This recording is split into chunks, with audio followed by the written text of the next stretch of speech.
India और US का जो ट्रेड वॉर चल रहा है उससे इंडियन बिजनेसेस को काफी इफेक्ट हो सकता है।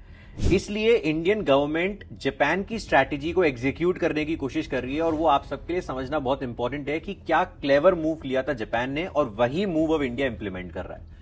बेसिकली यूएस ये कह रहा है कि अगर इंडिया फॉर एग्जाम्पल आप हमें एक शर्ट बेचोगे, हमें मतलब एक्सपोर्ट करोगे, तो अब वो 100 की जगह 120 रुपए की बिकेगी।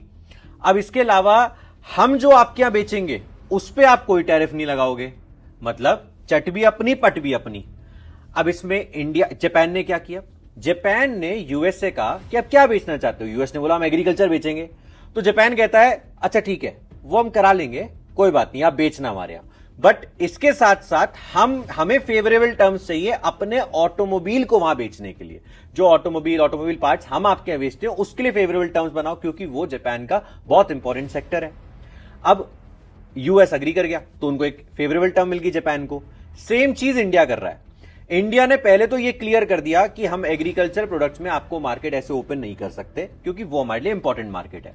बट जब यूएस ने बोला कि पहले हमसे बिग टिकट साइज चीजें खरीदो। बिग टिकट साइज कैसी होती है? एलपीजी मतलब नेचुरल गैसेस खरीदो, इसके अलावा न्यूक्लियर रिएक्टर्स खरीदो, डिफेंस इक्विपमेंट्स खरीदो, एयरक्राफ्ट खरीदो। तो इंडिया ने बोला हाँ खरीदेंगे, धीरे धीरे खरीदेंगे, बट एग्रीकल्चर में आप हमारे संग अभी थोड़ा टाइम लगेगा। इसके बाद इंडिया ने एक और चीज बोली कि जो हमें आपके लिए अपनी मार्केट खोलनी है वो हम फेजेस में खोलेंगे, कोटा बाय कोटा, बेसिकली धीरे धीरे करके। सेम चीज इंडिया ने यूके वाली डील में भी करा था जो हमने यूके के संग अग्रीमेंट किया। अब ये इंपॉर्टेंट है हमारे जो एक्सपोर्टर्स हैं उनके लिए, क्योंकि हमें टाइम मिले चीजों के लिए समझने के लिए और समझाने के लिए, ठीक है। और यूएस में कब तक ट्रंप की गवर्नमेंट रहती है वो भी देखना पड़ेगा। अब प्रॉब्लम क्या है ये भी समझ लेते हैं।